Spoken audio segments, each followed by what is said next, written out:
Oh, what's up, people? I missed all of you. How we doing, everybody? Can you hear me all right? What a day we had today. We got some good stuff happening in the after hours too, huh? Up 0.73%, 37.34.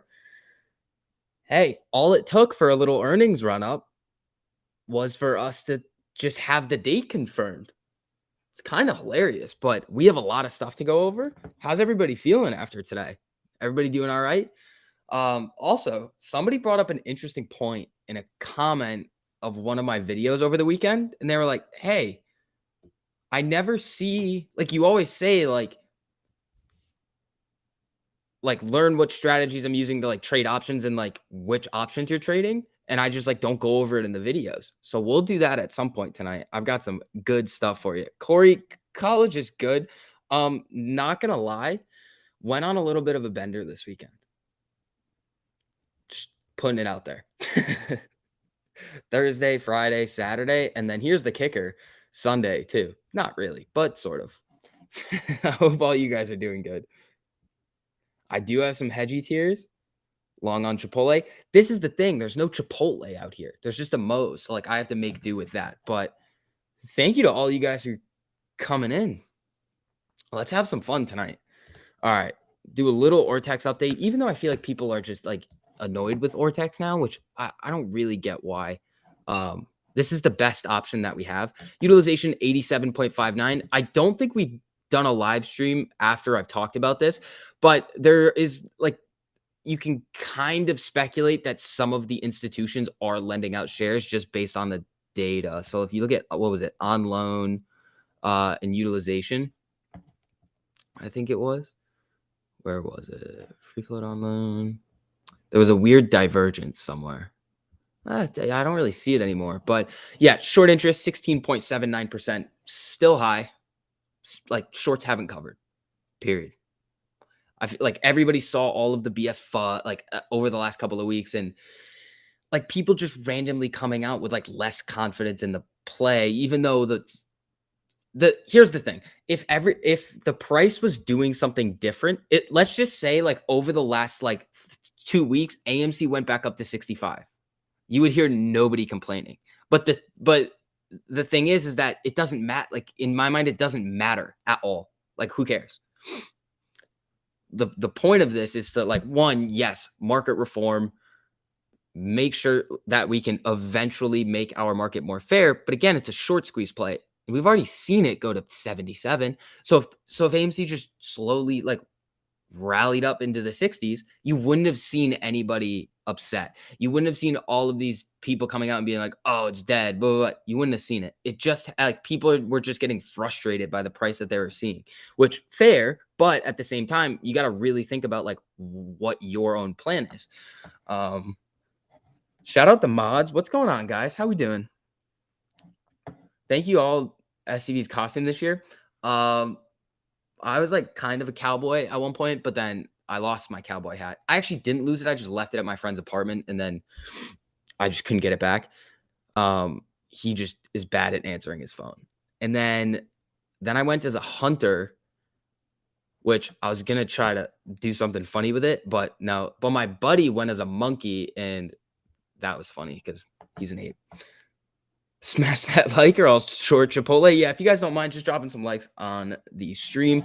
Okay. And then if you guys also have any questions or anything too, just drop them in. We're going to hit everything. Full confidence in the play. There we go. Be STV or TMI for Halloween. I should have won as TMI for Halloween. That would have been good. But yeah, so we're starting. I don't want to like start talking about like potential gammas. Like I still have to even look at the option chain. Like we can do that right now. But this week, nothing. But like we're gonna see like people add to these weekly options for the earnings run up, but they're not going to get the same implied volatility boost on the option chain as if they were going to buy the next week expiration. So I would expect to see these next weekly start to pop up a little bit, but the majority of the contracts that are going to be bought are most likely going to be on this monthly expiration date. So we could see this 168,000 number go up to 200,000, 250,000, 300,000. Now, where is it going to be though? That's the key thing that you have to think about when you're thinking about the option chain. It's like, well, if all of those contracts are like, if all of those 168,000 contracts were at the, where is it? Oh, they only have a 95. That's interesting. Let's just say like all of the 168,000 contracts were at the 95. Well, it wouldn't matter if the price went from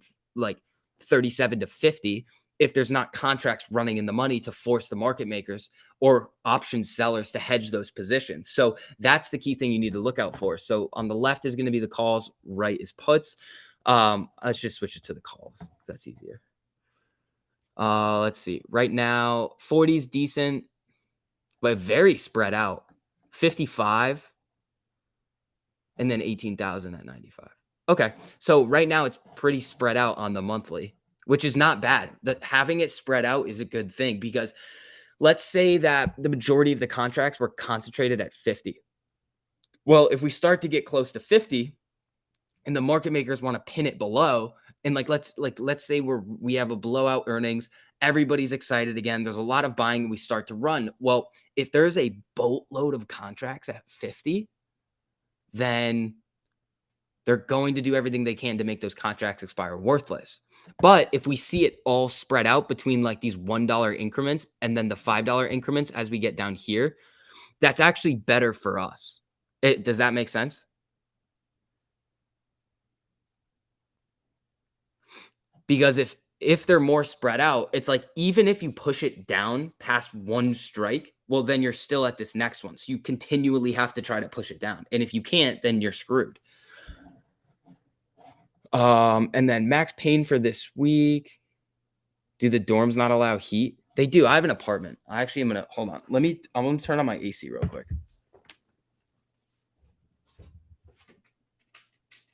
Real quick. I'm back.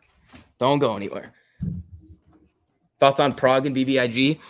So I have some like medium, now they're medium term calls on Prague, just based off of the squeeze aspect of it.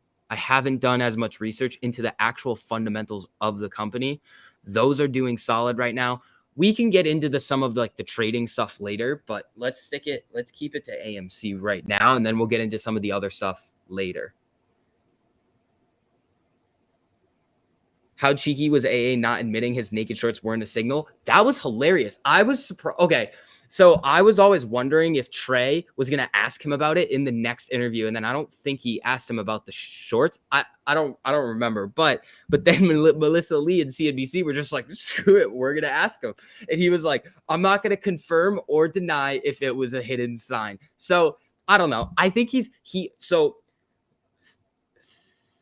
Adam Aaron, when it comes down to it, he's going to do everything that he can to help out AMC, the company. Now, he, at this point, is almost indebted to us retail investors because without like, what is it?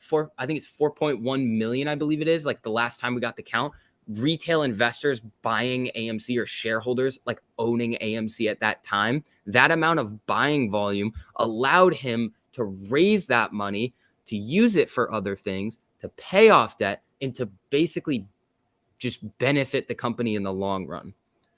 Now, he's almost like returning the favor by listening to what everybody has to say all the time, which is awesome either way.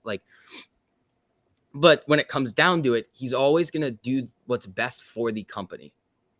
So eventually, he's going to try to get, a lot of people don't like these offerings because they're going to, we know what's going to happen. They're going to cause the decrease in the share price just because of the flood of supply into the market. But when they raise that money, do you know what they can do with it?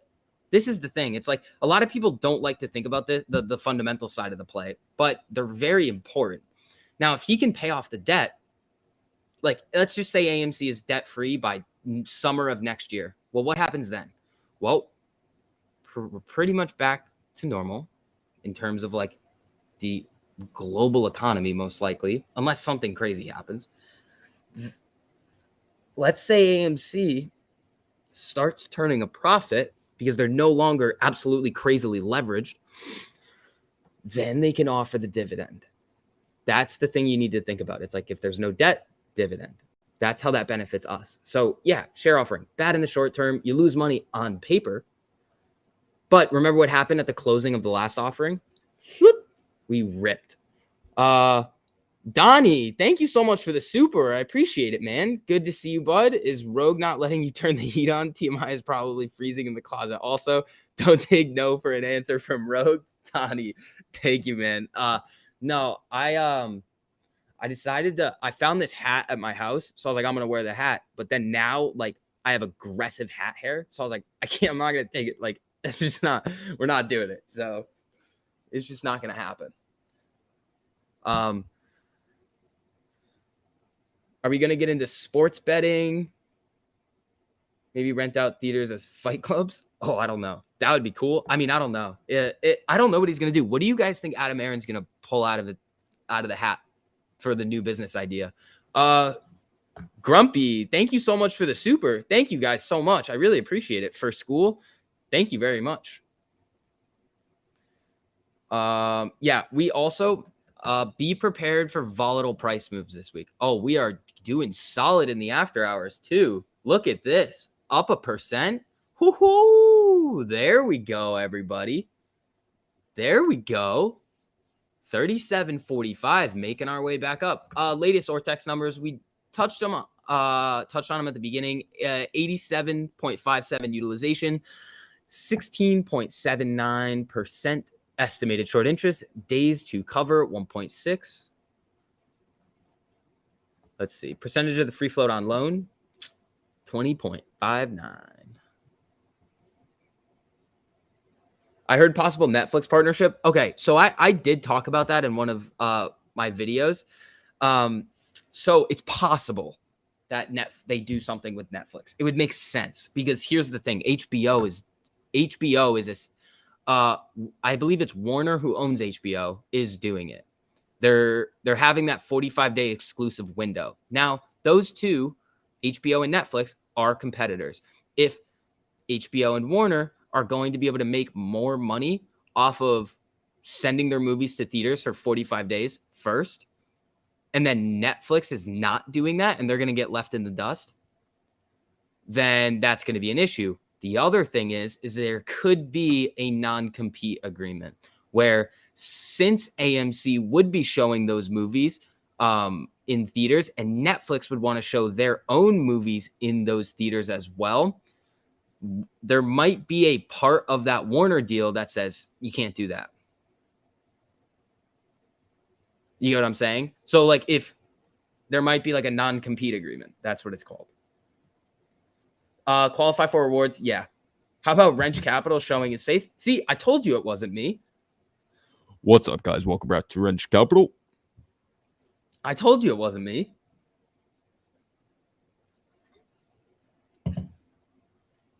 Let's see. Yeah, so they could qualify. I believe it's the Oscars. I don't really know, but I think it's the Oscars. They've released those movies in theaters before. They've done it. But if you look at, I believe somebody sent it to me where it was like a bunch of different screenshots of like new movie trailers, and then it was like exclusively in select theaters. Now, if AMC is the biggest movie theater chain, then that's where they're going to want to go because they're going to get more people in the door watching their movies. But again, there might be that non-compete that we don't know about. Also, AMC up now it's 1.08% in the after hours. We got 45 minutes left until the after hours trading period closes. We could see some boom boom candles here, everybody.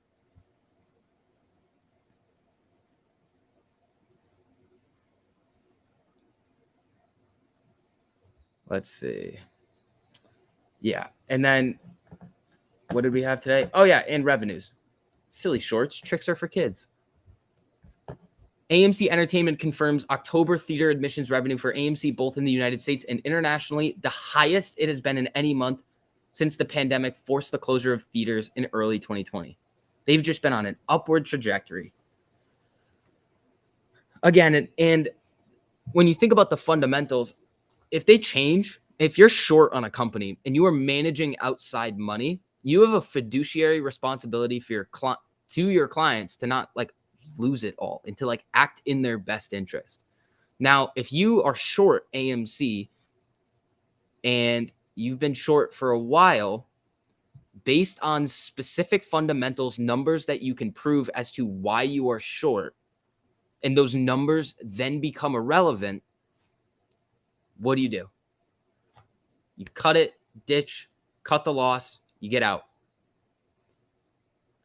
Because it doesn't make any sense anymore. It does not make any sense to be short on that company anymore. That is like the most innocent way of looking at it, because then you have to think about like all of the potential manipulation going on and all of that as well with the stock. So that is what they would technically do. Like if you've ever spoken to like money managers in depth, they're like, yeah, we're not gonna just YOLO on like we can't do that. It's like people's life, like this is like, and if it's like high net worth people, you switch. This is the thing, you switch from when you're like when your net worth is like 100 million or more, you like that mindset switches from like growing and making money to wealth preservation. You want to make sure that, okay, this money is going to be around forever. If you were a high net worth client and you found out, let's just say you're one of Gabe Plotkin's investors, that he was wildly over leveraged on a GameStop short position, what would you say? You'd be like, what are you doing? Especially like once you were able to find out all the information and like what was going on, it's like, what are you doing? You're going to gamble my money away like this? Like, again, people make mistakes, but it's crazy. I'm broke, so I can't super chat, but I have an interesting theory. Trace eye patch, go for it. You guys don't need to send in supers to ask questions. Earnings next Monday. Yes, sir. And here's the thing. Q3 was when we were getting like all of the bombshell box office numbers. Remember, when we were going into Q2 and the numbers leading up to that were like, I think it was Black Widow, Fast and Furious. Those are not included in the last earnings. They'll be included in this one. I'm like pretty sure Black Widow, I'm 50-50 on Fast and Furious. But there were some real big movies to close out the summer.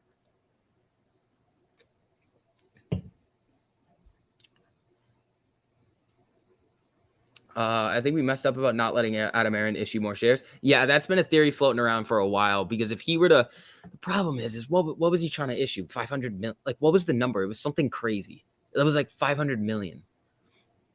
It was some ridiculous number that I actually thought what he was going to do was say that was going to be the first number and then step it down to something much lower so that everybody would be like, oh yeah, you're not going to like have all of these shares, but we'll let you do this. But that didn't end up happening because it was so split. But again, here's the thing. I believe they only have between 46 and 48,000 shares left that they can issue whenever they want to. I'm not sure it's whenever they want to, but that's how many shares that they can sell. So if they're going to do another share offering, who does it need to get approved by? The shareholders. That's us. So if the retail investor base does not want that to happen, then it won't happen.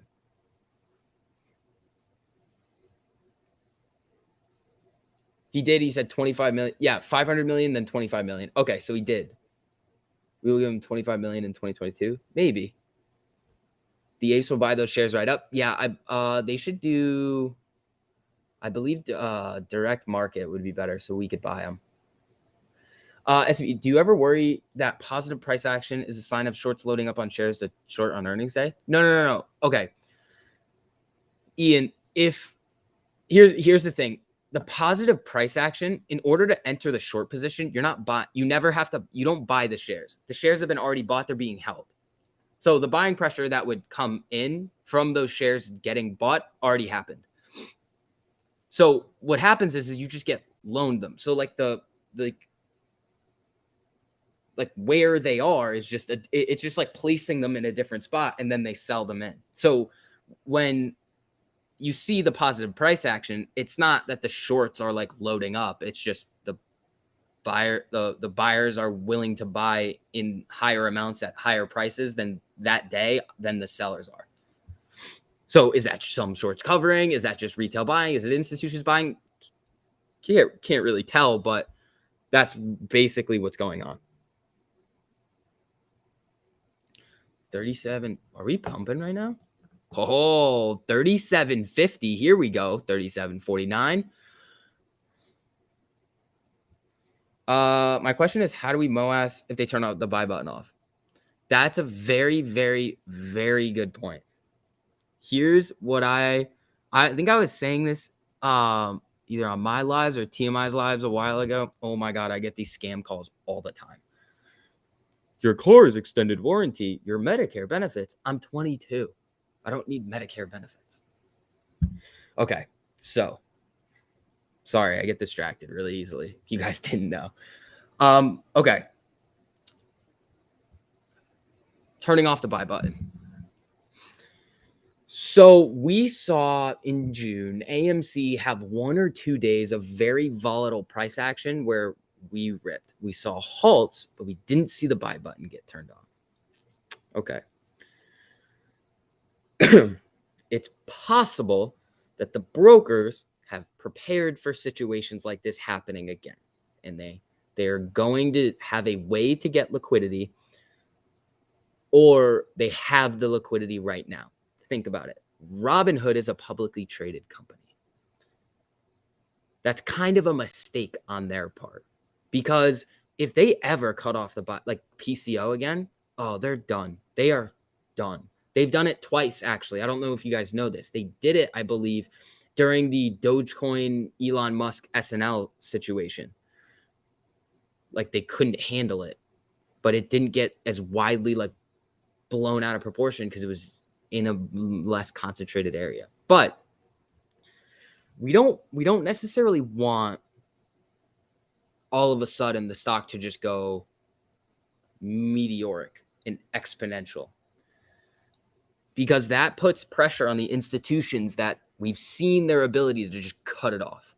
So is there going to be anything that they can do about it once it really starts to get going? I mean, not really, because they're going to have to cover at some point. We basically saw like it. I personally want it to be this slow stair step of honestly what we're seeing here, like on the year-to-date chart. Let's see if this loads. Come on. My whole thing is having a disaster. All right. Donnie, thank you so much for the super. Shout out to all you guys sending those in. You guys don't have to, but it really helps out a lot. We wouldn't be able to do what we do without you guys, so thank you guys so much. Donnie says, I don't understand why they would call you about your car warranty when all you have is a bicycle. Donnie, I actually do have a car, but it keeps breaking. And that's not fun. All right, hold on. Maybe they don't want me looking at AMC. I guess that's the problem. I typed in the 3 magic letters that they don't want me to see. Okay, so this is basically what I want to see. Like ideally, in an ideal world, this is one of like it's safe. Remember, January, we ripped, we came back down, but we made a higher low and consolidated and slowly made our way back up before we ripped again, came down, made higher lows, and have kind of been bouncing around. But what this does is it creates this like stair stepping where it might put pressure on these brokers in the short term until we get to T1 and T0 settlement. But you're not going to have that like boom, cuts it off, PCO. Everybody gets really upset. You can only sell, but we don't have that situation. It happened here, but remember, this is almost a bigger move.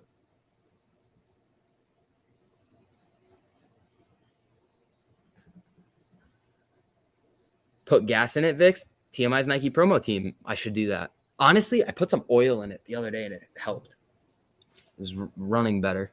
So I got some more oil today that I got to put in it.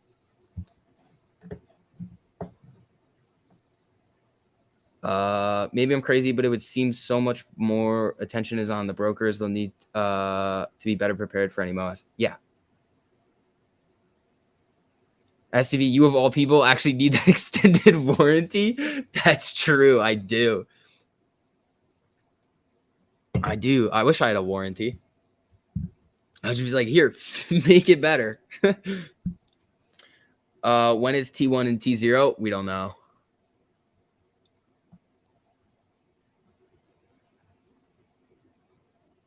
Yeah, Mike, we were saying that I think in the last live stream. I just asked the question. I was like, so yeah, check the dipstick. I have to do that too. I was like, what would you guys do if like the buy button got cut off? And everybody was like, hold, I'm gonna hold, I'm gonna buy more, I'm gonna hold. I'm like, that's yes, we know, we got it. I feel like that's just like we know that right now. We know that's what would happen. The real answer was puts on Robinhood, but only one person said it. SB, I thought T1 went into effect now. Not to my knowledge, no. I feel like that would get no T1. No, they have the ability to do it, but they haven't done it yet. What are the catalysts we're looking forward to this week?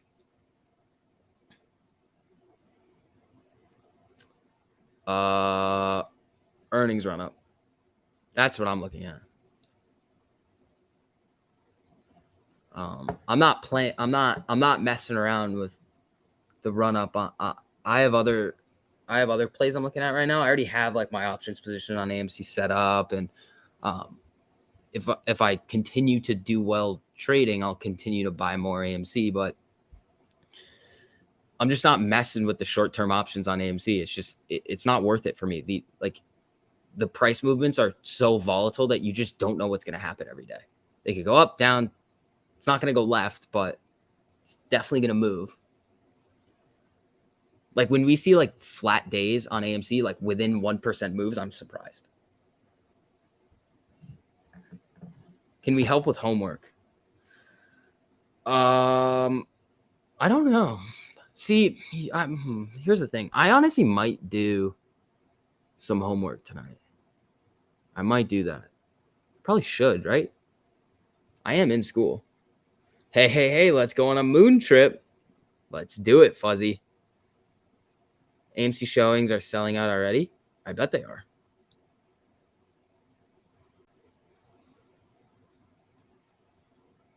Other plays, please discuss. We can do that later. We'll hit those later. Also, if you guys don't mind, just dropping some likes on the stream. It just helps get some more people in here. Come hang out. Cost you nothing to do it. Define longer term. Well, they're creeping up now. Some of the majority of them are not even close to right now. I'm even thinking about some other crazy stuff. As your resident college advising aide, yes, STV, you need to study. Corey, I didn't really study for one of these exams, and I got a 90 on it. So the other two, though, we're not going to talk about those. We're going to just focus on the one that I didn't study for that I did well on, and not the other two that I didn't study for that we're not going to talk about.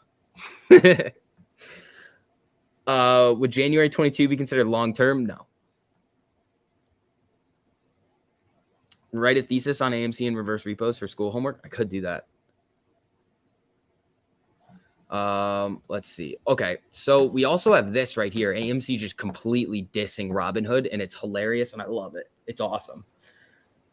Feedback from our investors is very important to us, and beginning today, AMC is pleased to again invite AMC Investor Connect members to submit questions that you would like to be asked of company management on this November 8th earnings webcast.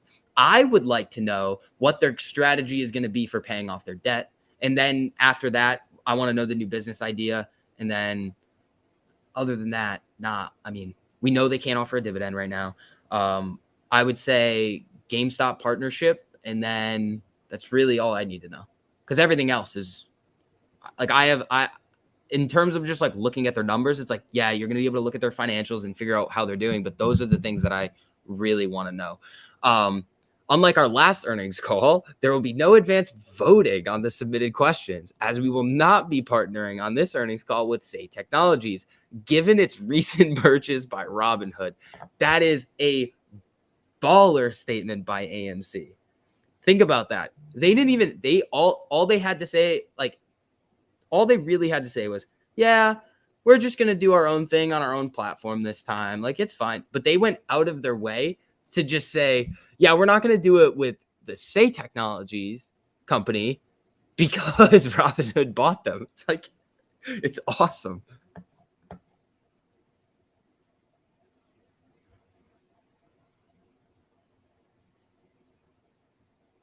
AA just tweeted about Investor Connect.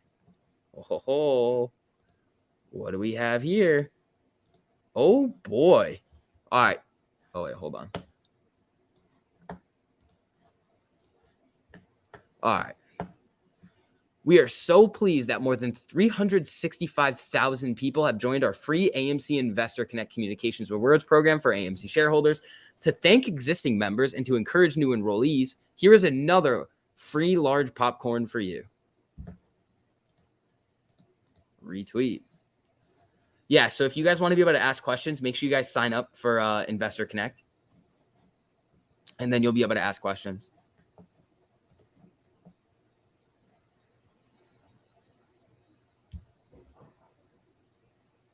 That is a clapback out of Wendy's. I don't understand. Guys, I ran into a wall today too. Like, I fully walked into a wall. I was had a great day today though. Very solid day. Clap 64. Thank you so much for the super. I really appreciate it, man. Is it later yet? We want to hear other plays. We all hold and buying AMC. We can get into it soon. It's my favorite time of year to trade too. And it's fun. The thing here, okay. Very quick comment about this before we actually go into it. The reason I've only told like my audience what I bought in terms of options like a couple of times. It was like 1,000% play on Palantir in January, I think, and then that was it. Because for me, I need to know exactly why I'm taking the trade, like the reasons behind it. Because if you don't have the reason for taking the trade, it's very hard to figure out where you're going to stop yourself out and how far you're going to try to push it. Because you're literally just gambling at that point. It's like, oh, I saw this, I'm going to buy it. It's like, don't do that. What we're going to do is we're going to go over exactly why I'm buying certain things so that you guys can maybe look for this type of like movement and then do it yourself. And we can talk about it, but I'm not going to just be like, buy this. Never going to happen. It's basically illegal. It's very borderline. Such a tease. Hey, we're going to be here for a while. Why not totally disclose? What does it matter? It does. Because here's the thing. I'll tell you the stuff that I already have. Because I'll tell you right now, it would be stupid to buy the stuff that I have right now. Because they're already up. You'd be chasing. They're already up. When we talk about trades later, again, don't buy anything that I say. Ever. It's not financial advice. You need to know exactly why you're trading what you're trading. And specifically the ones that I have, one of them I'm selling in like 2 days, maybe even tomorrow, depending on what happens. This is like a play that's already happened. And we're going to go over one that didn't work too. We're going to go over one that just like completely didn't work, but it's fine because the other ones work better. You'll see what I mean.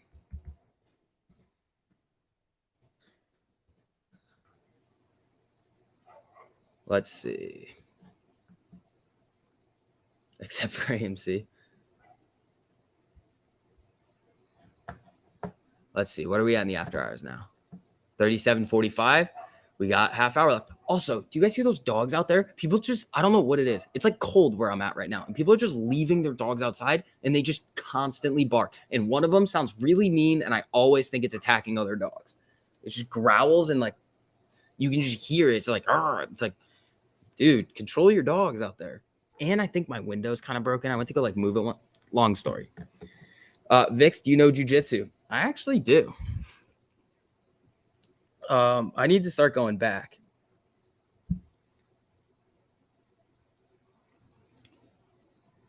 AABB.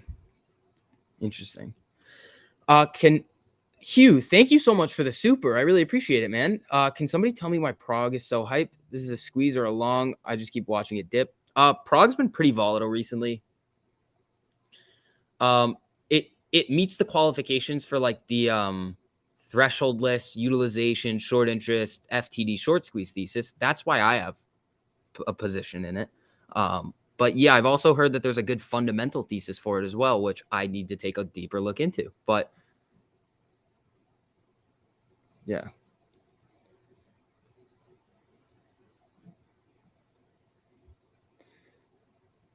Careful, my neighbor's dog turned into a werewolf once.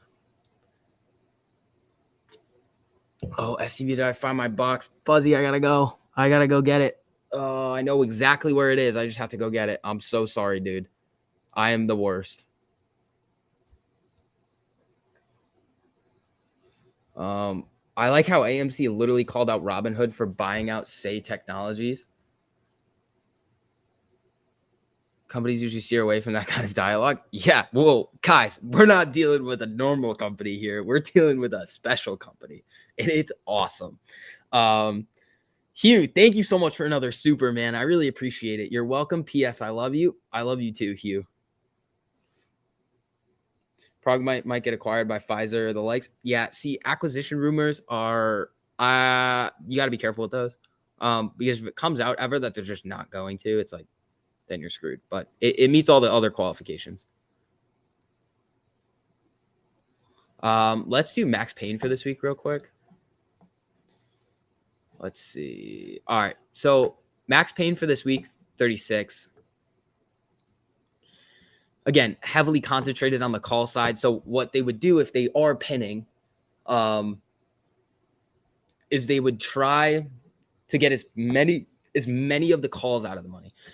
Because if they can push it down here, there's not going to be as like many in the money calls that people are trading. They're not buying in the money calls for weeklies. They're trying to basically hit a lottery ticket play. So if they can keep pushing, yeah, they would have to put those short-term shorts on to hedge the puts, but 36 is where the most amount of contracts is going to expire with us. So if they are going to try to pin it, right now it's 36, but it could change as the open interest starts to go up. I'm holding my $40 November 19th call. There you go.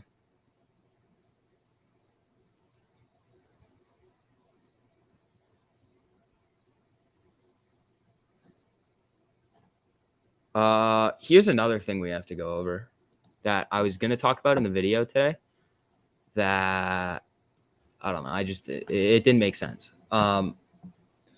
Interest rate are going to go bonkers if the Fed comes back in with more quantitative easing. If the Fed does not taper, yields will skyrocket, and that will destroy the economy and the real estate market. Okay. Couple of things here.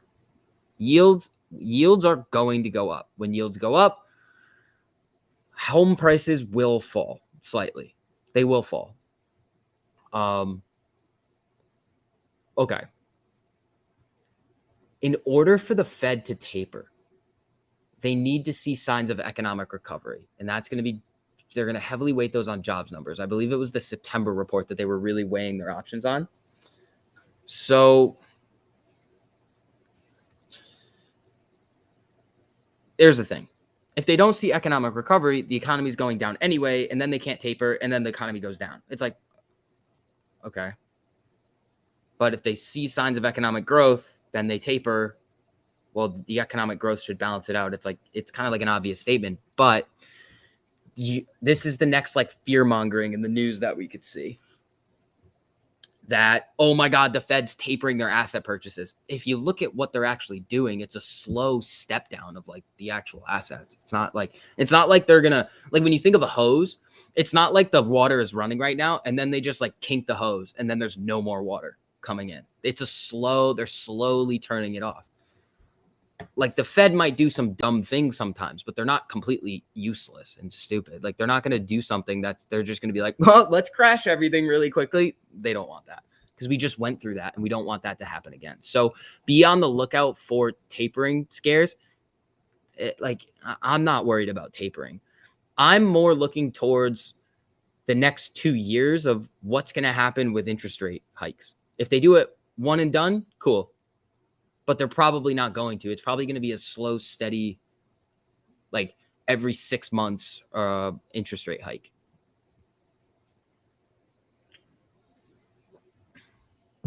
New home buyers are going to be the next bag holders. It depends because we still have inflationary pressure.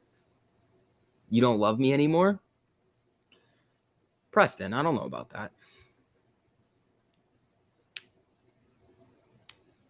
Let's see. What's after hours at? Oh, look at this. Look at this. 37.58. I'll drink some hedgy tears to that. Was that a beer? No. The time that I'm not drinking on stream and you think it's a beer, no, it's a Monster because I'm exhausted today because I went out 4 nights in a row. Oh my God, last night was just, I couldn't do it. I was just not a real functioning human. But 37.51 in the after hours, very solid moves, guys. Very solid moves. If you want a good crypto that is new, try Shiru Inu, 3 days old. Interesting.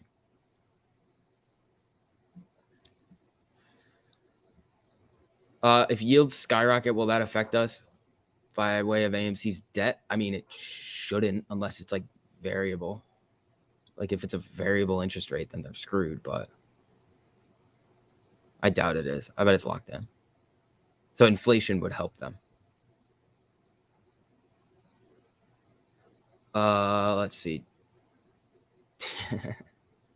I bought my house a year and a half ago and it's up 50% in value. It's nuts. There you go.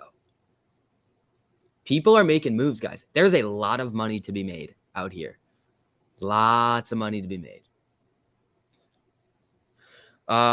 Vix, if you break during the day, log on to Tony DeNaro's YouTube stream. He and you will get along great, and he has already said good things about you. Ask Pam. Interesting. I think I've popped in once or I think I've popped in there once. But yeah, I always rotate around like in the morning. I've been waking up a little bit later, so I've been watching Matt a little bit first. I just put like a stream on for like background noise. If like something crazy is going on that I can just like see and then look into more. But yeah, I'll definitely do that. STV, the SEC might check you because every time you stream after hours, AMC goes up. Yeah, you guys did some wild things one time. I don't know who it was, but all I was saying was I was like really hoping for it to get above this price level. And then one of you in the chat goes, I just bought. I think it was a joke, but then there's just a giant green candle and it's like, oh, thanks, guys. Good job. No more YouTube anymore. I'm going to be live streaming from prison.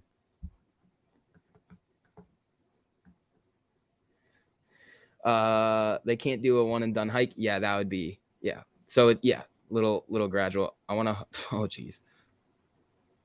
I bought a new SUV in February and it's selling for more than the original sticker price. That's why I should try to ditch my car right now. I need to ditch my car and get a new car. I don't know what I need to get though, because I also don't want to have to like buy a car. Like I really don't. I really want to like lease something and like try to write some of it off because I don't want my credit to get screwed over when I try to buy houses next year. That would be bad. Oh, Pam, would that screw me over if I bought a car and I had like a car payment? Would they look at me and be like, hey kid, get out of here? Because I'm already going to have this lease on this apartment. Oh, wait, okay. Sorry. Off topic. But AMC 37.58 in the after hours. Please don't make me go to jail.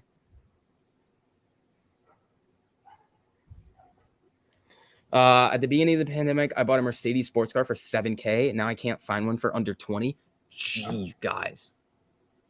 You guys are absolutely crushing it.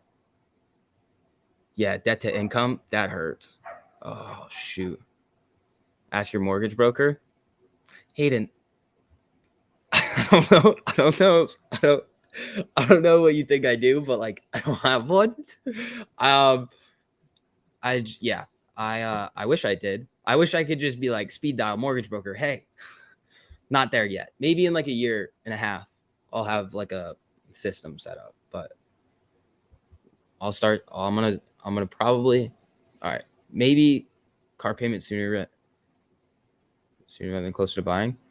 Okay, cool. Lease is the way to go if you drive low miles. Yeah, I know. Yeah, alters debt to income.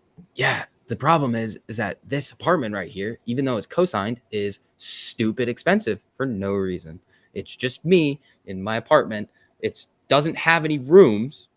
It's got one room. The kitchen's right here. My bathroom's over here. So technically that's a room. But then there's just this space right here. My bed's over here. And it's like $1,600 a month. It's like, oh my God, why are you doing this to me? But yeah. Believe me, they will want to know you, especially since you're in AMC and GME. Hayden, there we go. Next year, AMC should buy you a house. Yeah. I need to trade my way to a house. Don't lease your Lambo. Yeah, I wouldn't do that. We've been over that. Guys, don't make me trash your Lambo idea again. Don't make me do it. You won't catch me riding around in a Lambo unless it's like a Veneno. You got mortgage connects? What state? I mean, probably gonna go to Florida or Texas. I don't know. We'll see. I have to decide soon though, I think. Let's see. Call your office and write it off. I'll just call my people. You guys are funny. Being 16 will make it difficult to buy a house. STD's fake ID. Very funny, buddy. My account doesn't talk to me very much. Just tuning in, STV. Did AMC earnings come out yet? Maddie B's TV. Earnings got confirmed for next Monday. So this is the one thing I tried to touch on in the video. I meant to say it in the beginning, but I remembered it when I was recording at the end, that the estimated date from the NASDAQ in what was it? Zacks was all saying November 1st. But again, it's just estimated based off the previous times during the earnings cycle that AMC has reported. So there's like a little algorithm that all the companies are in, and they're like, oh, AMC has reported in this window previously in the past, and this is where we think they're going to report. It's not confirmed by the company. Just because another institution says that they're estimated to report then doesn't mean that that's when they're actually going to report. So if they were going to report today, we would have found this out at the beginning or middle of last week. That's why at the end of last week, I was like, it's Thursday and we haven't heard anything about this. So everybody was getting excited, which is like always good that people are like getting excited about their investment again, because people are going to be looking into it more. But then we got it confirmed today that it's next Monday. So the one thing that I saw spreading a little bit was that it got delayed or it got moved. That's not what happened. If that happens, that's sometimes a bearish sign that something got messed up and they need to fix it. But that's not what happened. They just announced it the day that they wanted to do it. They just didn't confirm it until today. If you guys are stuck on cars, get a Koenigsegg, just look it up. Koenigsegg's are sweet. I don't think the Agera is street legal in the United States because it's too wide. I've seen one though. Walked into a garage one time, like a storage facility, and there was just a Koenigsegg, and I was like, that's not supposed to be here. Oh, trade spotting. Do you want to hop on the stream? Oh, trade spotting is an absolute legend. Oh, here's what we're going to do here. Boom.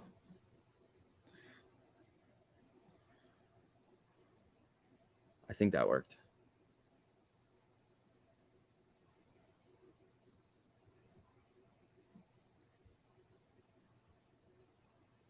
Let's see. I'll still drive a truck. Hey, I'm pretty sure the car that millionaires drive, own the most of, is like a Ford F-150.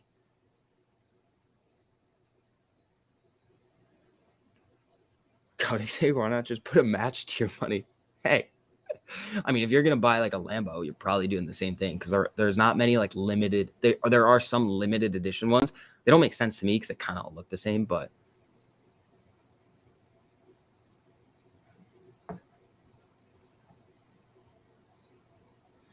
Oh no. Oh, brother. Scottish invasion. A couple of my buddies are from Scotland. McLaren, I don't know if I'll fit. That's the issue. They're hard to fit in. What up, SCV? Turned 500 dry powder into 2100 on BKKT and GREE, going back to AMC. James, there you go. In about 10, 15 minutes, we're going to start going over the other trades and exactly why I'm taking these specific trades and where I want my trading to go in the future. And you're going to see the flow of it as to exactly why I trade like this, but I think you'll like it. It's not like there's no foolproof strategy. Like, you'll get randomly screwed over. Like the second trade that we're going to talk about that didn't work, I had no, like, it wasn't something that I messed up. Everything was looking good. That's why I took the trade. But some unrelated event just made me be like, got to get out now.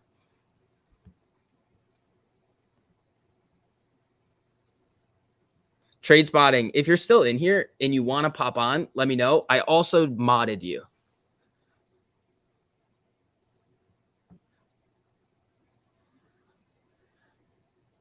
Let's see.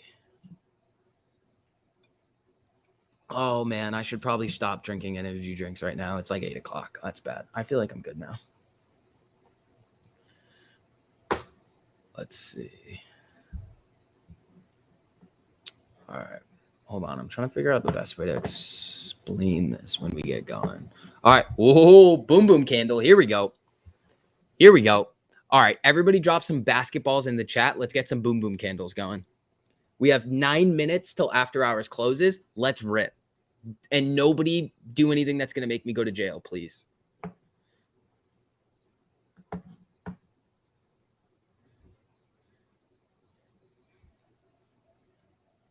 I can't say knighted. That's trade spotting's thing. I do randomly say bing bong, though, sometimes. Like the price is wrong. Is it like I'll just be looking at it. I'll be like, the price, you guys are doing it. Every time I stream. And it gets like 8 minutes before the after hours trading period closes. We just start to see candles start to rip. Every time.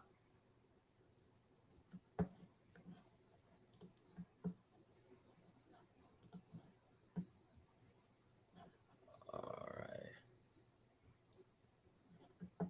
Wasn't 37.50 already a gap fill? Oh my God. Every time. Guys. I want to not. Oh my God. Stop. Dude, this is. Look at this. Look at this. Every time. Every time. It's like the 10-minute rip into after hours. Every single time.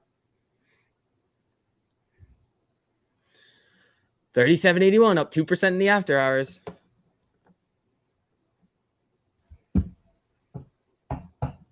Oh, I think the SEC's at my door now because of you guys in the chat buying in the after hours trading period. You guys are crazy.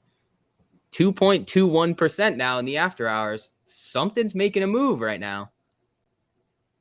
This is interesting. Can we cross 38? What is going on right now? Clavius says, do you brush your teeth 2 times a day? Yes. And then when is earnings? Clavius, thank you so much for the super. And then earnings is next Monday. Dun, dun, dun. All right, 37.90. Hey, if we can crack 38 in the after hours, that would be pretty sweet. Yeah, I don't think there's any news on this move either. Earnings run up. Exactly. This is what we were talking about last week, and it's going to be what we talk about in about 10 minutes. There are reasons why I'll tell you exactly where I got it from, why it works, how I trade it, what the strategy is, what the next one I'm looking for is. I'm not going to say the strikes. I'll tell you the date though, because the date is helpful. There's I'm not trying to have anybody, 1, lose money. 2, I don't need to go to jail. SV, you're going to jail. Hotshot, thank you. Everybody drop some likes for STV going to jail because of you guys. I'm kidding. What car will I get? I want a 458, or not a 458. I want a 488 Pista.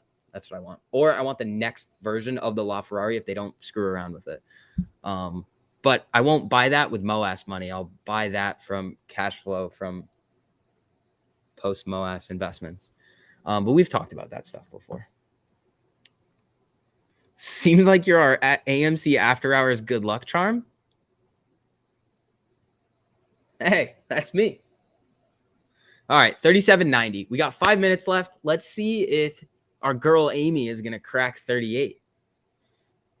Going to jail to visit Kenny to drop off some soap. That was aggressive.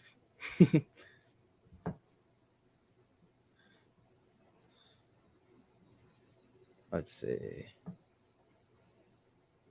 Market Watch just released new. All right. Someone else. I'm just watching it. This is what happens every single time in the after hours. Every single time. It's like it's like every 5 minutes it moves. We've seen this happen many, many times. For some reason in the after hours, it's like 5-minute increments where buy orders just come in. Oh, I wish I could pull up level 2 on this right now. I'm not like logged in.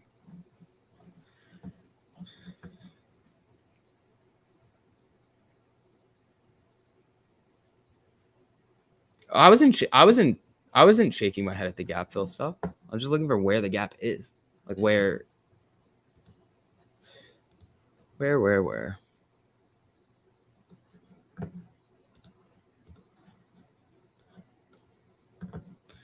37.80. Here we go. You better be here all week, STV. I think I can. I think tomorrow, definitely.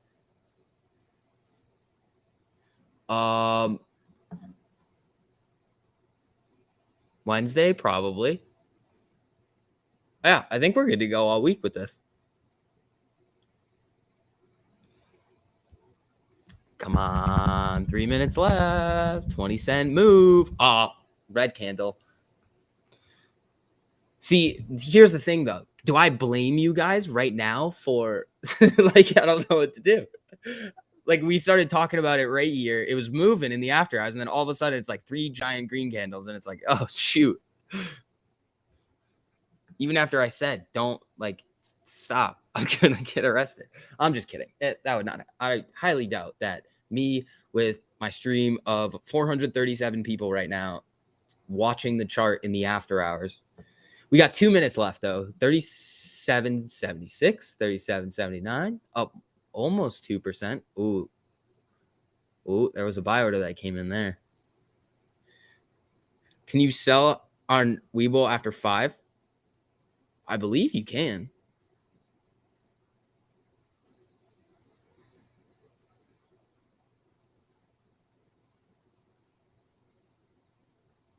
Yeah, it should go full after hours. Blame me, my fault. I took my eyes off the line. Riptide. I'm blaming you. All right, 37.80. I'm calling. What are we thinking for closing price in after hours? What do we think? Oh, Pacific time. No. Good with 37. I mean, 37.82. What do you guys think in the after hours closes at? We're up 2.1% in the after hours right now. 37.85. I feel like I'm at an auction with the price like fluctuations because you can't really see it right here. It's very small. So I just have to call them out. 37.81, 37.84. 37.62. Gary, that's a little low, buddy. We got less than 60 seconds left. 37.81, 84, 81, 84. Let's see. 82. Oh, 85. Uh-oh. Here we go. All right, what are we thinking? Good catch, M. James. What did M. James say? Depends on your time zone. Yeah, that's what it is. 5 p.m. in California would be after hours close because it closes at 1, I believe. Will it hold at open? Who knows? This is just fun. Like, it's just like pre-market moves, even after hours moves, don't really matter a whole lot. It's like, yeah, it's going to do what it's going to do in the morning because we never know what is going to come out in the morning. There could be some giant news piece that's like everything is going down the toilet and then everything's fine. But the algos don't like that, and then they'll just start selling.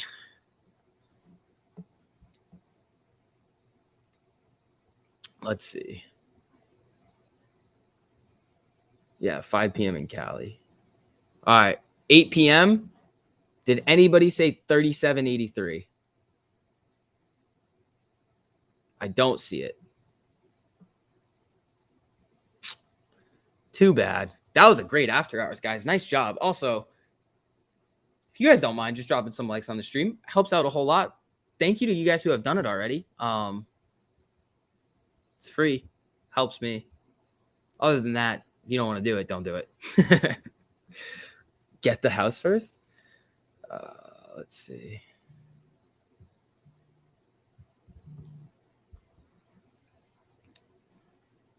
$0.02 here. Don't fact check this, but I definitely called it to the penny. Hugh, I don't believe you at all. I just don't. I don't believe you at all. Let's see.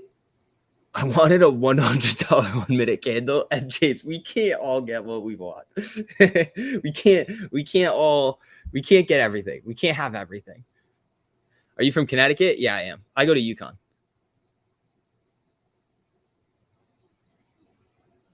All right. Let's see. All right. Is it trade time? I think it's trade time, people. Okay. I'm a wizard, says Hugh. I know you are. Price prediction this week? Oh, I have no idea. If I had to guess, it's going to be volatile, but just because of earnings coming up, there's going to be. Is that you and the buddy gift being used on the StockTwits AMC page? I have no idea. Where is that? Somebody send this to me. Am I being memed? That'd be hilarious. I don't see it. Is this it? No. I don't see it. I think who was saying that? Gary?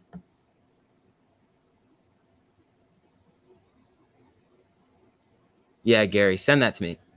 I want to see it. Eric, what's up, man? How you doing? My theory is that once we blow past earnings expectations by 30% plus or more, are you talking about like beating estimates or like the price than expected? We will start to climb. Oh, yeah. We'll climb to 49.01 by Friday next week. What do you think? Just another theory. If we beat, we're gonna see the price go crazy. Like it's gonna go all over the place. You set a price point but stopped. No, I didn't. Hope I'm keeping up with my homework. Oh, I don't even know. I probably should. I think I'm going to do homework tonight and then try to turn it in tomorrow. I just have to find a printer. I don't have a printer. Oh, geez. Let's see. All right. Here we go. Trades. First one. Oh, okay. Do you think Citadel is meeting their margin requirements by selling covered calls against their long position? They could, but they also have long calls. So they could be doing a wide variety of things, but we can't see what they're doing. I like the hoodie and hat combo. Thank you. This is like the second time I wore a hat in like 10 years. Okay. First trade. Qualcomm has earnings in 2 days.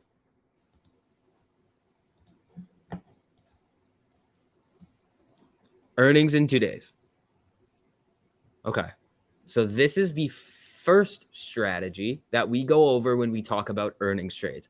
If you guys want to learn a pretty solid strategy to make a decent amount of money on options by not putting in a sizable amount of money, then this is for you. It's risky. You have to know your risk. If you're putting in any money into these types of trades, you have to be willing to lose it unless you're going to cut your losses. But here's what we do. Okay. So on the 18th is when I bought these. I bought these on the 18th. price of the contracts on the 18th, let me take a look. It's in the 70s, I believe. Okay, just kidding. That was the other trade. 116. $116 per contract. Okay. So when I'm looking at this chart right here, let's go year to date. This is not year to date. This is year to date, I guess. Okay. And I want this on hourly chart. Hold on. Let me mess around with this real quick. I don't like how this looks. I like this a lot better. Okay. So these little E's down here are earnings. Earnings. Okay. So Qualcomm, I know Qualcomm typically runs up in price into their earnings day. I've seen it happen a lot of quarters in the past. So it meets that one prerequisite. Okay, this one company, I've seen it in the past, and I know it has the ability to run up in price on the speculation that they're going to beat their earnings estimates. Cool. Now, when we look at this, earnings right here runs up, comes down pretty significantly as well. Earnings right here, you see this run up, then it sells off. Earnings right here, it runs up and it sells off. Okay, cool. So the last high that we saw in Qualcomm was 152 back in the beginning of August. So usually I would buy the deep out of the money contracts, hope for the best, and like basically swing for the fences. I'm not doing that anymore. That's how you blow up accounts. It's not a good way to do it. So what I did was I saw that Qualcomm had a decent sell-off, but they have the ability to run into earnings. Now, usually what I do is I'll buy contracts 2 or 3 weeks before the earnings date and have them expire 2 to 3 weeks after. So you're giving yourself some time for the stock to do something. Now, when you look at the day that I bought this, the 18th, what was the price? Under 130, 129. Okay, $5 move. It's not that big. It's a decent price move, but it's not that big. The contracts are up over 100% right now. The reason for that is because as a stock gets closer to its earnings date, the market is going to price into the option chain a higher expected move. So if you can get in before the market starts to price in that earnings move by either a price increase or a boost in implied volatility, because there's a higher chance of a move once this press release comes out, then the stock doesn't really have to move all that much, and the contracts will appreciate in value because there's a higher than usual expected move coming up. So this one in particular has worked. Good trade so far. I'll tell you what I have. This, and I said this at the beginning of this when we were going to talk about this, that I'm getting out of this trade before the actual earnings announcement. That is a key that we have not talked about yet. If I am trying to ride the run up into earnings, I'm never holding through. Maybe I'll leave one contract just in case the stock rips after earnings and you can make a decent amount of money, but that's only if I've already absolutely crushed it on the run up. This one, I wouldn't do that with because it hasn't done enough. So I have the November 17th, the monthly 140s. That's what I have. They're up 100% and I'm going to get rid of them in a day or two. So this is not a trade that you should be even considering right now. Just making that clear. None of the trades that I talk about, it's just strategy. That's what I want you guys to get from this. So I have the 140s for November 17th. So there's time premium on the contracts and a boost in implied volatility because the expiration date is still close enough to when the earnings date is, but it's far enough away that theta isn't going to absolutely crush you. And you're still getting that implied volatility boost because it's close enough to earnings. It's like the perfect wiggle room.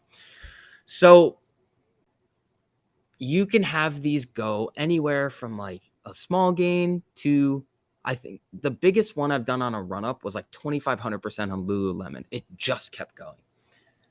Now, let's take a look at an example of one that doesn't work, that is bad. It did not work. The run up, it's not happening.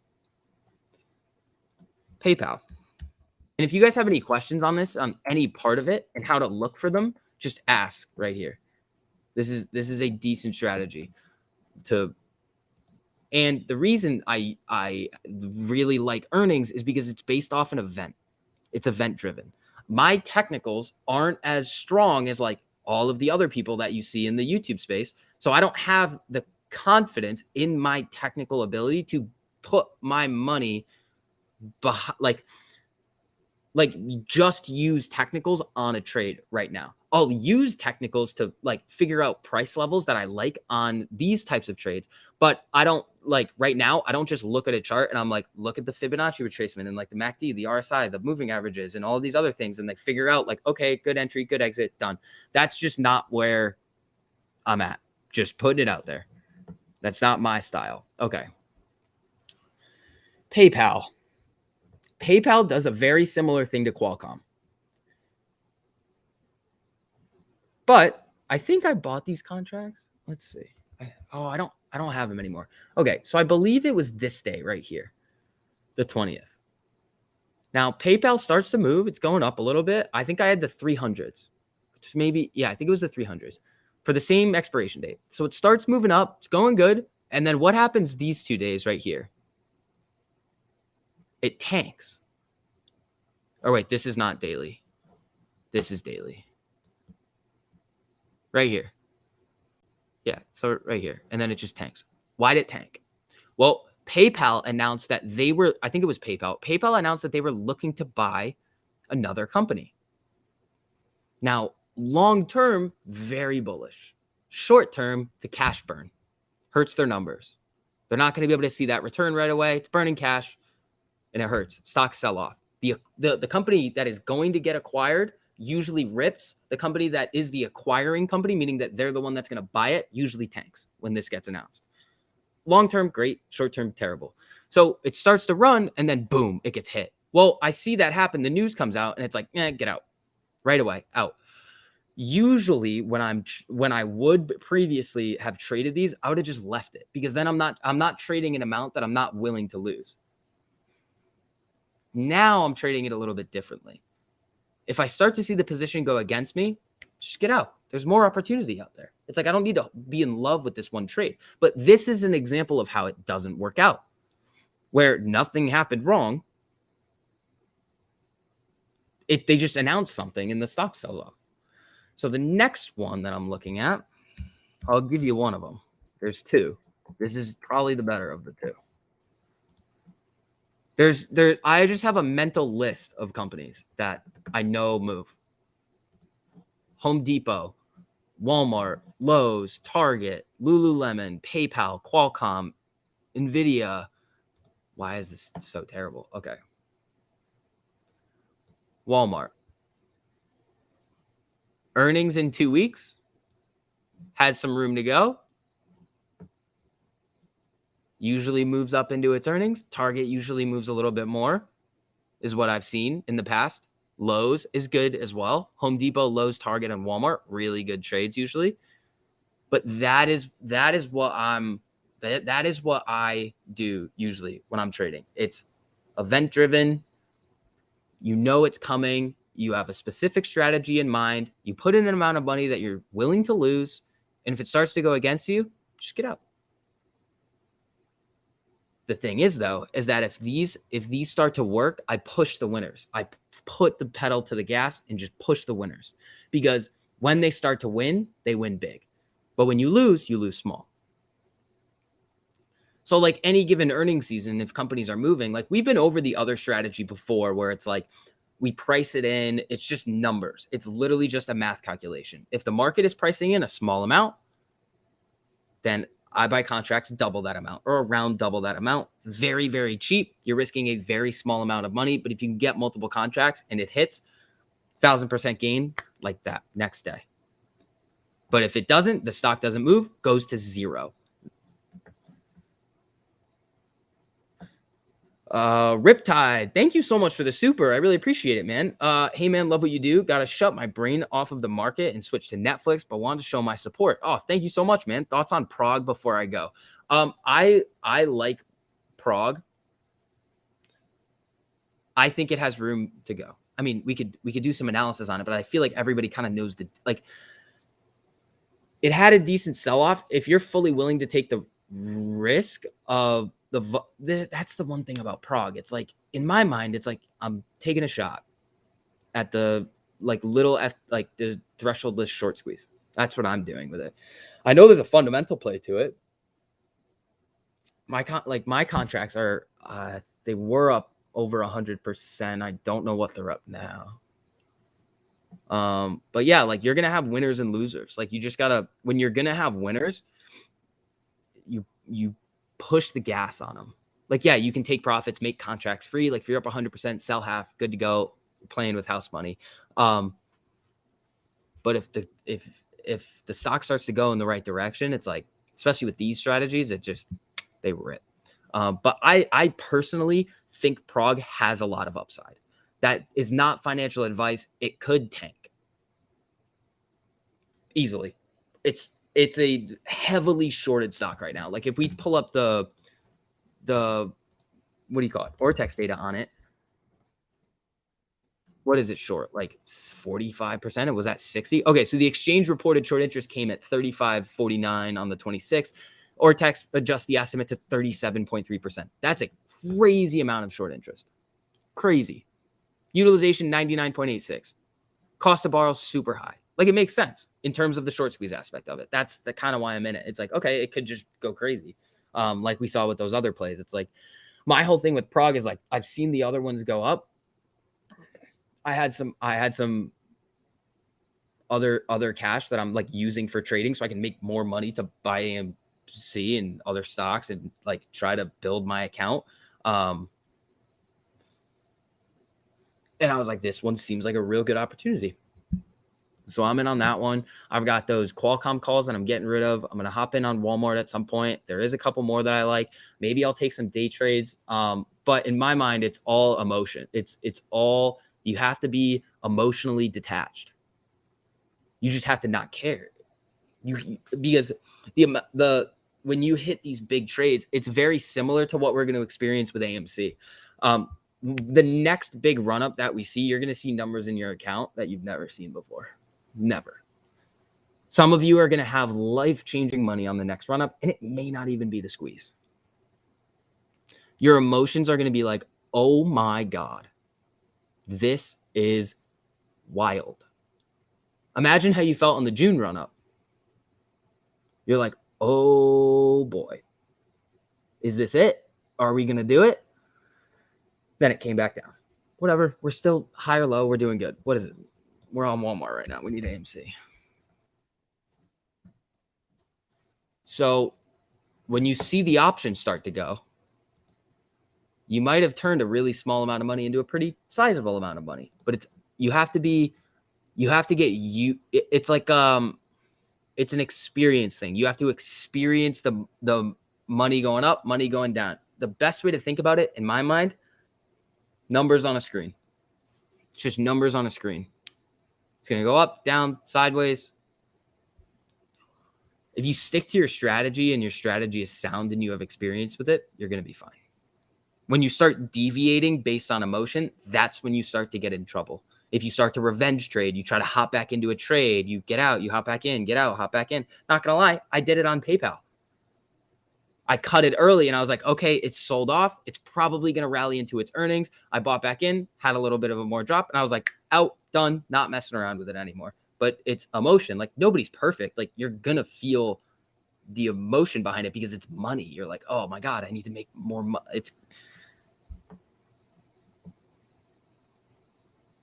Emotions are for my wife and kid. Money is what they get from me not having any. Oh, that's good. Never covered. Tell us when they start to cover, at least. I mean, we'll have an idea based on price action and volume. we'll have an idea of what's going on.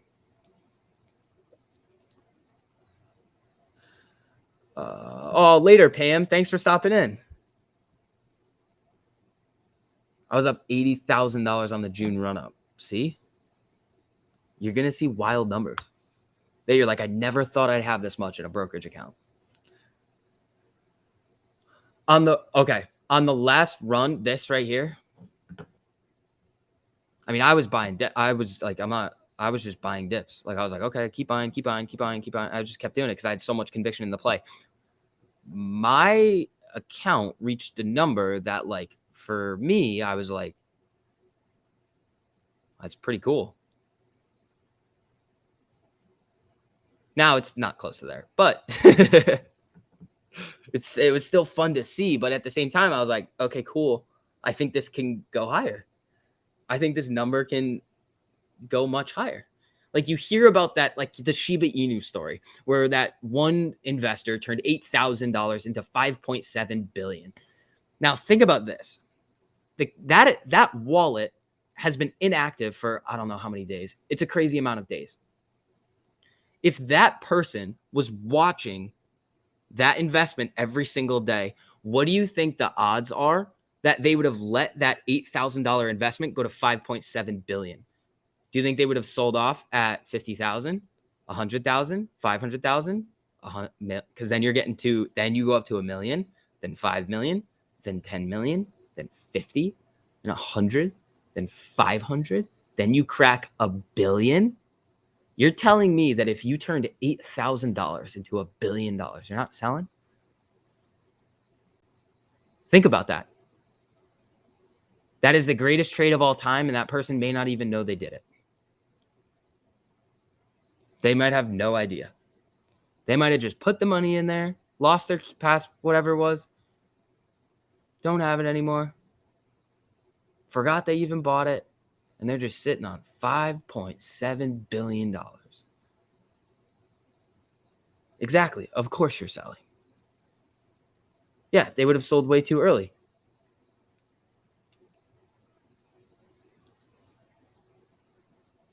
So that's where emotions come in. If you knew, let's say you knew that it was going to get, like, she was going to get to these levels that it's at right now, you'd be like, yeah, I'll just wait. I don't care. I want my 5.7 billion. Like, I'm not going to sell off for $1 million. Like, that's stupid. But that's not how it works when you're in it. You're like, uh-oh. What if it goes back down? That's what you're thinking to yourself. You're like, oh no, I just turned $8,000 into $1 million. What am I going to do? What am I going to do? You can't sleep at night. You're relax.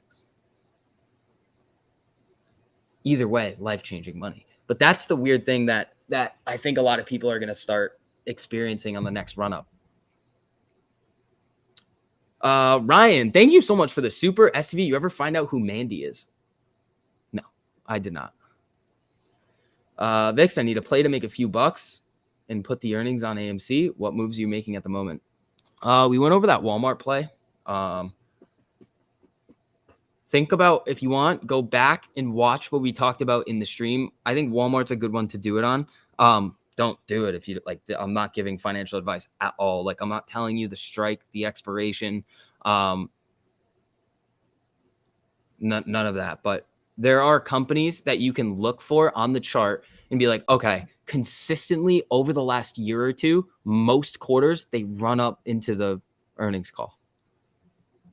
AMC doesn't really. That's why I wouldn't do it on AMC. Like, it could this week because it's sold off. But AMC and the volatility is already there. Like, the options are going to be expensive. So AMC wouldn't be one that I would do it on. But there are a bunch of companies that are reporting that if you look on the earnings calendar and you just go through, I usually like trade the big names, the blue chips, because some of them don't have that expected move priced in so much. So like Home Depot is an example of this. Now, Home Depot has absolutely gone on a tear over the past month when you look at the chart. So it's a weird one. Like, I know Home Depot can continue to run. It's just a risk because it's absolutely went nuts. But you sometimes can find a sweet spot where the stock has a high price, but the options aren't very expensive. because the market isn't pricing in a big move. So you can get very cheap contracts, but the at the money contracts, the ones that are right next to the price, that if the stock were to go to your strike, it's like the gains are crazy, and you're getting the implied volatility boost, and the time, like some of those are very good. You have to really practice this and see it in action. The way that I learned this strategy was I was watching this streamer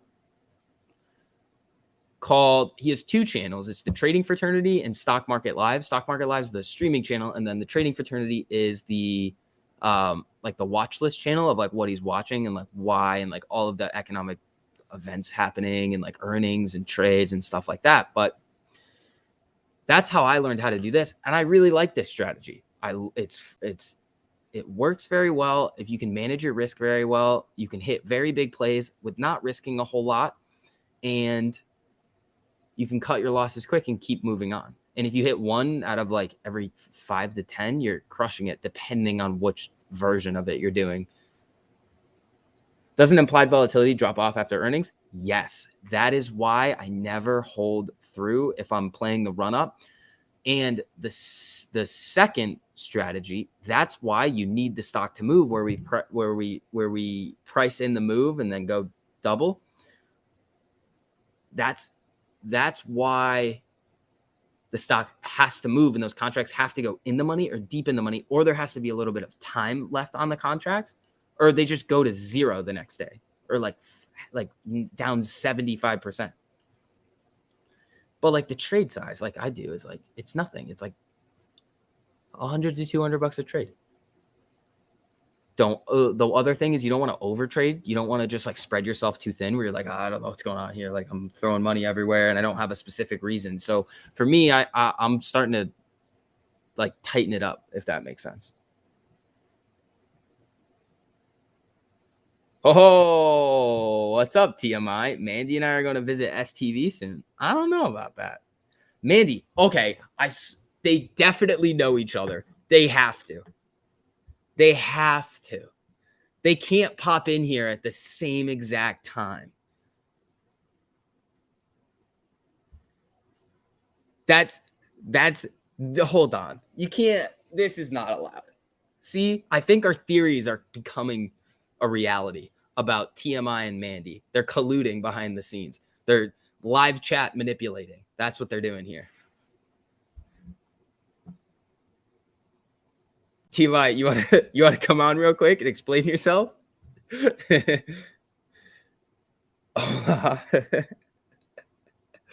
Oh, man. TMI, how you feeling after this weekend, dude? I know I'm in rough shape. Mandy shows up when TMI. See, I'm not the only one. I did not see Mandy or TMI in here. And then all of a sudden, TMI sends a message. Mandy says a message. It's not looking good, buddy. Send that link. All right, we got some time left. Let's do it. All right.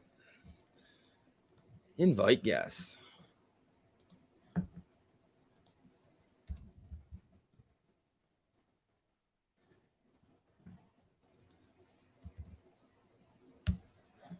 Dun, dun, dun.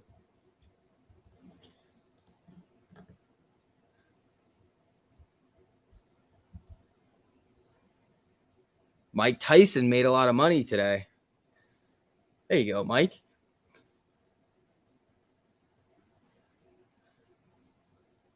Sorry, brother, you are called out. Yeah,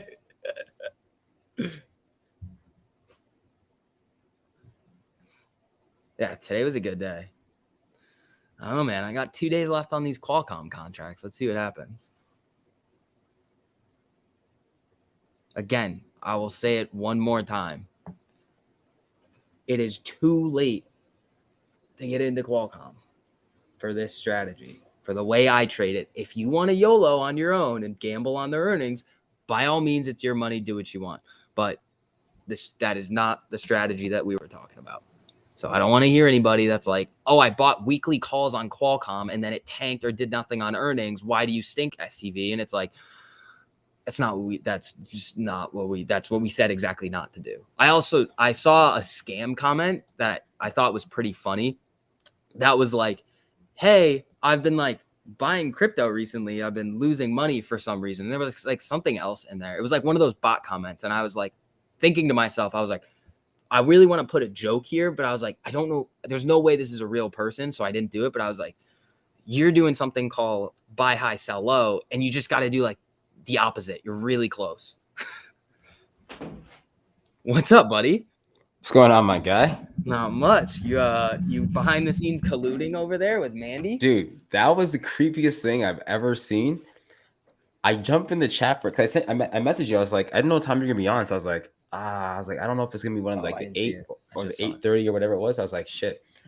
And I jumped in the chat to say what up, and then Mandy messages. Honestly, 15 seconds after I pressed send, was she already in the chat? No, she wasn't. It was the exact same time, dude. That is. I am like legit a little bit scared now. Like it's like that. That was just the timing. Yo, I'm not gonna lie. I looked around my own room. I'm like, yo, is somebody else here with me right now? I was like, that's funny, dude. Absolutely nuts. I have no. I honestly have no idea who Mandy is up until this point. I think Mandy's a faker. Who would I don't know. I'm still racking my brain. Like, who would take this much pleasure from this though? Like who would say I won? You know what I mean? Could be Alpaca, but like I don't think so.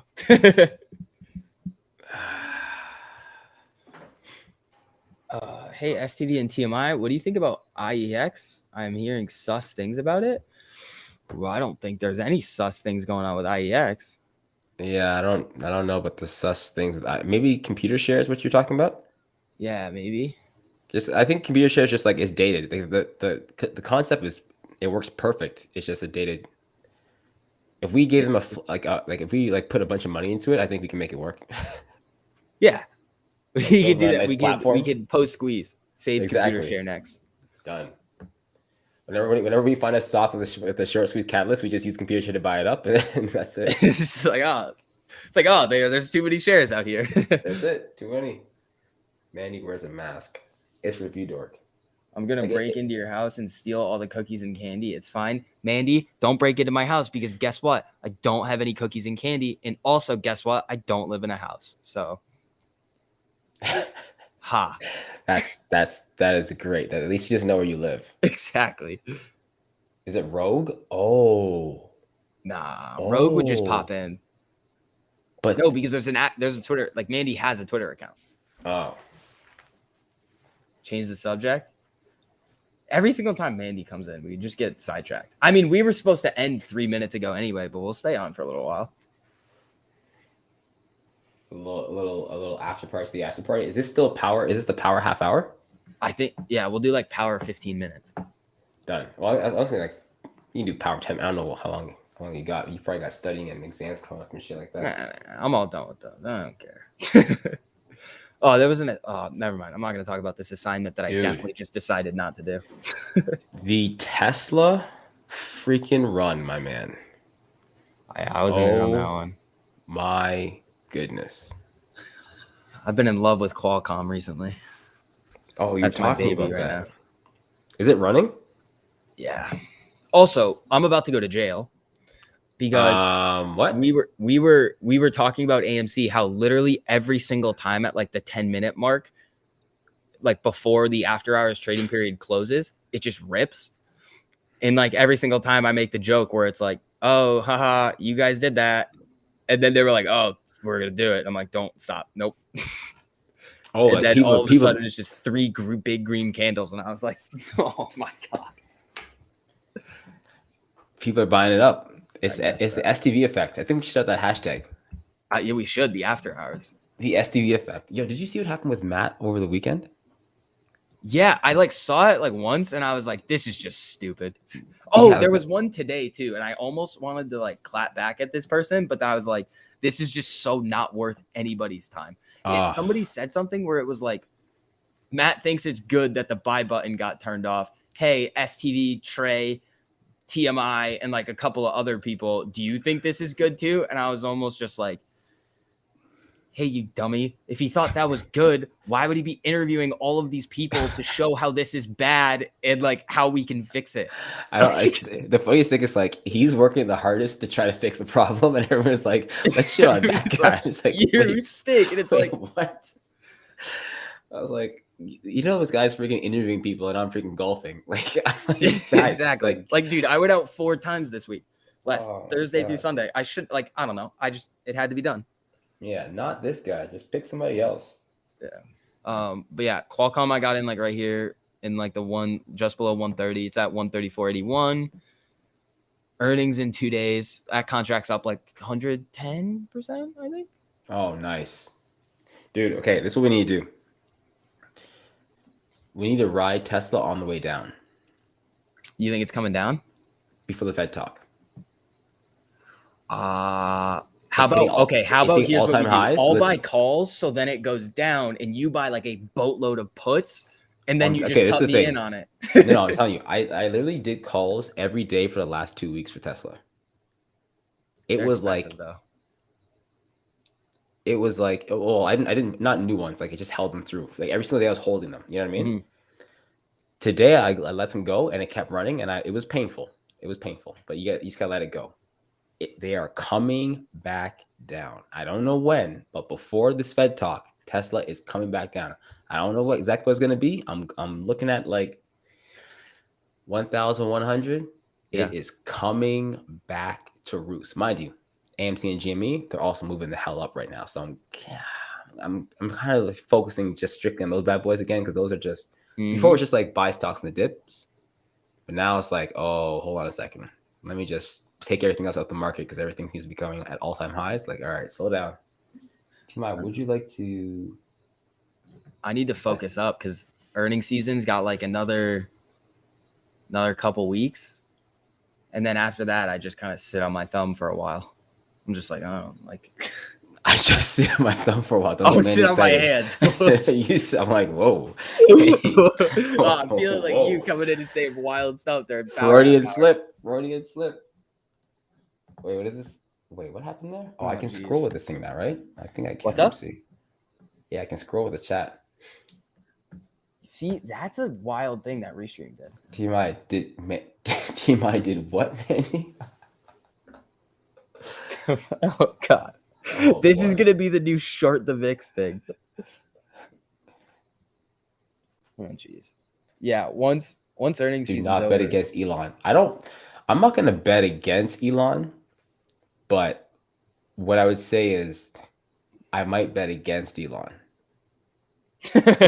just for a day. Just for a little bit. Just for a day, people. Not forever. I would like Tesla to not do that for like 2 days. What, come and down? Then it can do it on Wednesday, and then on Thursday I would like it to keep going back up because that's the play. If Tesla goes down, the S&P is going to take a hit. Well, the thing is like, the negative beta for AMC and GME I think are like at all-time highs. Oh, I don't want to say all-time highs. They're at recent highs. They've recently picked up a lot. So I'm looking at this like, okay, if the negative beta did play into effect and the market came down for the Fed talk, it could be a very bullish week. And then, of course, at the end of the week, we'll see GME and AMC take a little step back because we'll see a lot of selling pressure. Yeah. But what I'm thinking is on Monday for AMC, it's like a double catalyst. Box office news for the Eternals, as well as earnings coming up. Like it's a very green day for Monday. So Friday's gonna be a battle. Yeah. Here's the one thing that, I talked about this earlier. This works out really well in our favor, but very poorly in anybody who is betting against AMC or an option seller. So like looking at the open interest, there's like 168,000 contracts out of the money already for November 19th. But when you look at it, nothing jumps out until you get to like the higher numbers, like 55, 75, 80, 95. So even if they're going to try to pin it, we're going to see these open interest numbers go up. But usually we see that like one price level that's like kind of near where we're at. That is like attainable if we start to run. but it's just like even spread. So if they need to get it below a certain level, even if they get it below that level, it's like, we have another one right here. And then it just keeps going. And it's like, they're not going to be able to keep pushing it down, because if it starts to run a little bit, well, it's gonna go. Exactly. Yeah, and that's what I'm looking. So where's the give me a second here. Let me just pull it up. How many contracts are out of the money? 84,000 contracts for this week. That goes all the way up though.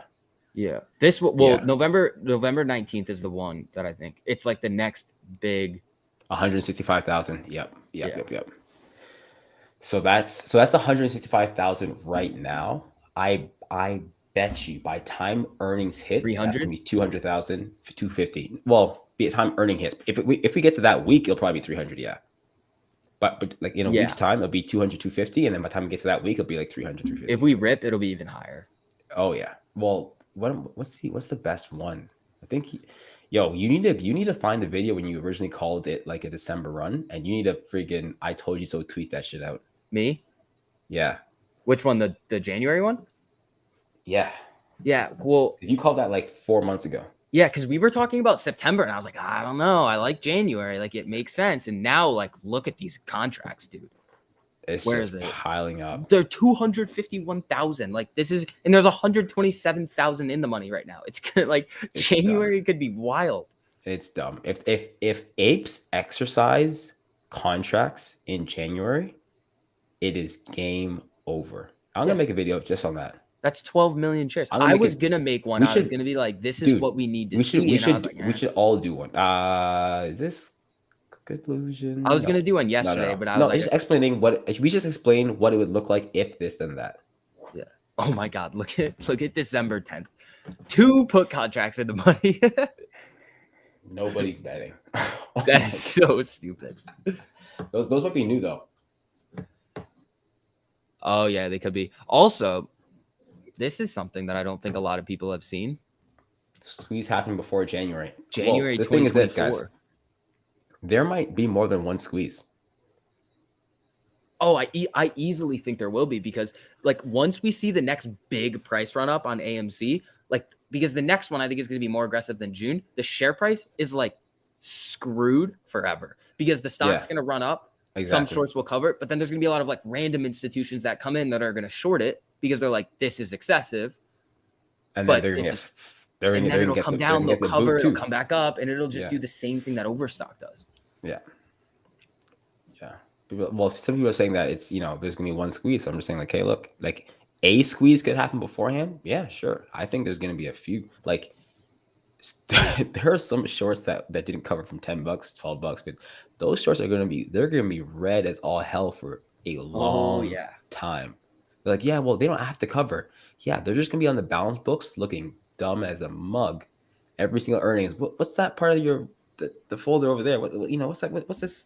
Don't worry about that. That's the meme stock cartilage right there. That's just Oh, the other thing I was talking about is that I was thinking is that this earnings could be very, very important. This one, the next one, and maybe the next one after that, so Q2, are going to be very, very important, because the short thesis revolves around the fundamentals, and they, like, the money managers have a fiduciary responsibility to their clients to not lose all of their billions.